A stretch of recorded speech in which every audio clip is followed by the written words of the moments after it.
বিসমিল্লাহির রহমানির রহিম।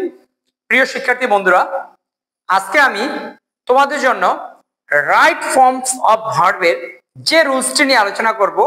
সেই রুলসটি তোমরা আগে দেখতে পারো, অনেকেই আবার নাও দেখতে পারো, কিন্তু রুলসটি অত্যন্ত গুরুত্বপূর্ণ একটি রুলস।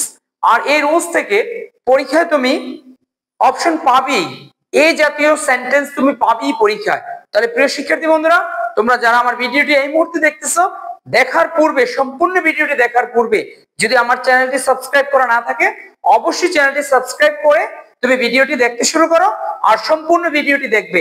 ইনশাআল্লাহ তুমি ভালো কিছু শিখতে পারবে, এতটুকু নিশ্চিত থাকো। তো প্রিয় শিক্ষার্থী বন্ধুরা, আজকে আমাদের যে টপিক সেটা হচ্ছে রাইট ফর্মস অফ ভার্বের অত্যন্ত গুরুত্বপূর্ণ একটি টপিক। যেমন আমরা সেই টপিকটা নিয়ে আজকে আলোচনা করতেছি।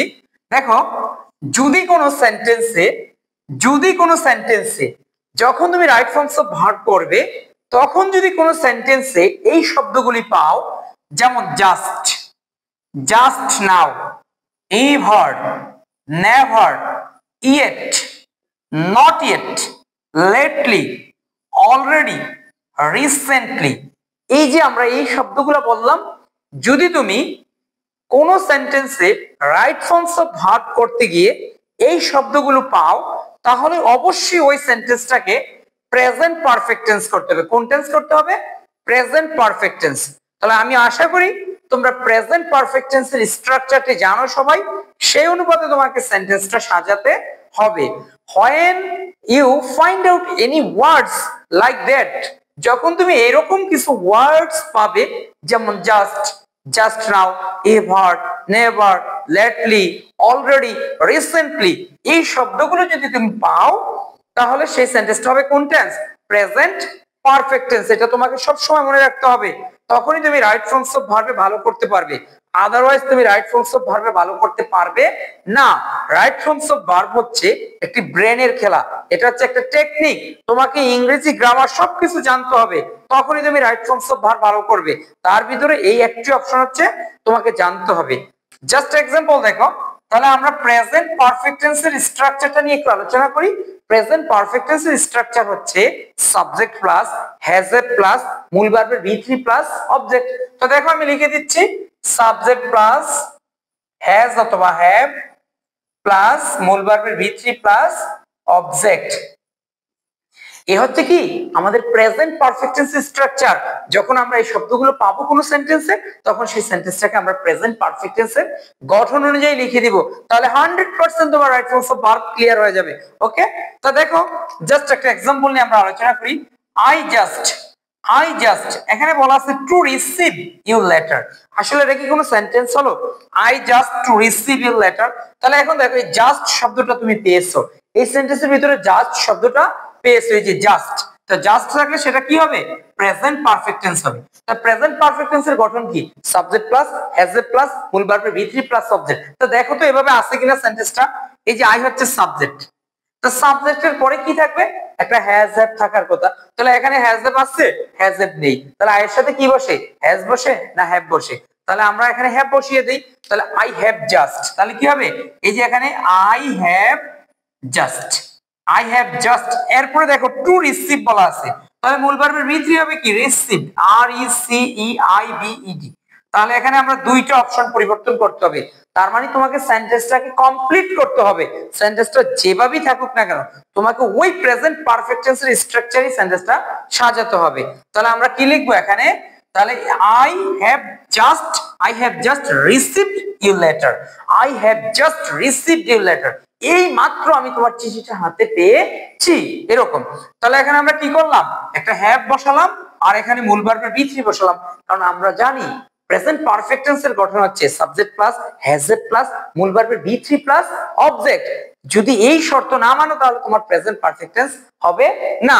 তবে 2 নম্বর উদাহরণ দেখো, হি অলরেডি, এই যে অলরেডি, দেখো তো এখানে খুঁজে দেখো তো অলরেডি আছে, এই যে দেখো অলরেডি আছে। তাহলে অলরেডি যদি কোনো সেন্টেন্সে এই অলরেডি শব্দটা পাও, তাহলে ওই সেন্টেন্সটা হবে কি? Present perfect tense. তাহলে অলরেডি আমরা পেয়ে গেলাম এখানে। তাহলে হি অলরেডি রিচড হিয়ার, সে সম্প্রতি মাত্র এখানে এসে পৌঁছেছে। তাহলে এরকম দেখো, তাহলে এখানেও কি নেই, সাবজেক্ট আছে, সাবজেক্টের পরে হ্যাজ হ্যাভ নাই, তাহলে হি এর পরে মূলত কি বসে বলো তো, হ্যাজ বসে না হ্যাভ বসে? তাহলে আমরা এখানে হি এর পরে কি বসাতে পারি, হি হ্যাজ। তাহলে হি হ্যাজ অলরেডি রেজড হিয়ার। তাহলে এই যে এখানে মূল ভার্বের ভিতরে দেওয়াই ছিল, তাহলে আমাদের শুধু ব্যবহার করতে হয়েছে কি, শুধু একটা হ্যাজ হ্যাভ এর ব্যবহার নিয়ে আসতে হয়েছে। তার মানে সেন্টেন্সটা আমরা কি করে ফেললাম, কমপ্লিট করে ফেললাম। তাহলে দেখো he has already raised here, সে সম্প্রতি এখানে এসে পৌঁছালো। দেখো এরপর দেখো মাই মাদার আমার মা, this is a subject, my mother this is a subject in this sentence. My mother এখানে বলা আছে কুক ফুড ইয়েট, আমার মা এখনো খাবার রান্না করেন নাই। মাই মাদার এখানে বলা আছে, দেখো তোমাকে ভার্বের জায়গায় দেওয়া আছে কুক, তাহলে দেখো my mother this is a subject here, এখানে মাই মাদার হচ্ছে কি সাবজেক্ট, তাহলে সাবজেক্টের পরে একটা কি বসাবো আমরা, প্রেজেন্ট পারফেক্ট টেন্সে হ্যাজ অথবা হ্যাভ বসাবো। তো মাই মাদারের সাথে কি বসে, হ্যাজ বসাবো আমরা, মাই মাদার হ্যাজ। এখন দেখো মাই মাদার হ্যাজ, এখন যেহেতু আমার মা এখনো খাবার রান্না করেন নাই বলছি, তাহলে এটা আমরা নেগেটিভ বানানোর চেষ্টা করব।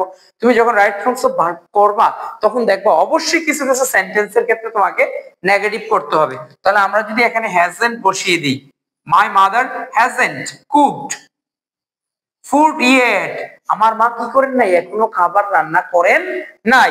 তাহলে my mother hasn't cooked food yet, আমার মা এখনো খাবার রান্না করেননি। তাহলে ইয়েট মিন্স কি, এখনো। তাহলে এইভাবে আমরা সেন্টেন্সটিকে কি করব, ফিল আপ করব।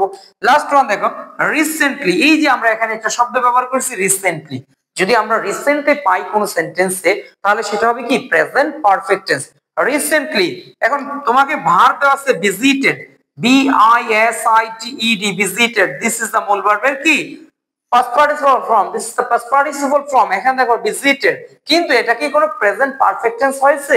দেখো তো এখানে সাবজেক্ট প্লাস মূল ভার্বের V3 প্লাস সাবজেক্ট, এটা কি কোনো টেন্সের ফরমেশন হলো না? তাহলে তোমাকে করতে হবে কি, সেটা করতে হবে প্রেজেন্ট পারফেক্ট টেন্স। তোমার প্রেজেন্ট পারফেক্ট টেন্স করতে হলে লাগবে কি subject plus has a plus মূল ভার্বের V3 প্লাস সাবজেক্ট। তো দেখো রিসেন্টলি এখানে একটা সাবজেক্ট দিয়ে দিই আমরা, রিসেন্টলি আই হ্যাভ, তাহলে কি হবে I have recently I have visited Cox's বাজার।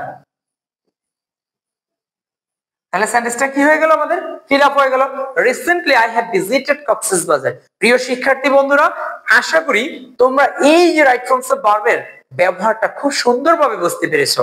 তাহলে তোমরা আমার এই ভিডিওগুলো দেখতে থাকো এবং খুব সুন্দরভাবে উপভোগ করতে থাকো, ইনশাআল্লাহ আশা করি তোমরা ভালো কিছু শিখতে পারবে। আর আমার এই চ্যানেলে যারা নতুন তারা অবশ্যই আমার চ্যানেলটিকে সাবস্ক্রাইব করবে, আর কে কোন জায়গা থেকে দেখতেছো অবশ্যই আমাকে কমেন্টস করে জানাবে। তোমাদের এই কমেন্টসে আমরা কি হই, উৎসাহিত হই যে পরবর্তী ভিডিও করার জন্য। আর আমাদের পক্ষ থেকে তোমাদের জন্য থাকবে কি অত্যন্ত ভালোবাসা, যাতে তোমরা ভবিষ্যতে ভালো কিছু করতে পারো। তো প্রিয় শিক্ষার্থী বন্ধুরা, আসসালামু আলাইকুম, ভালো থাকো সবাই। ওকে, ধন্যবাদ।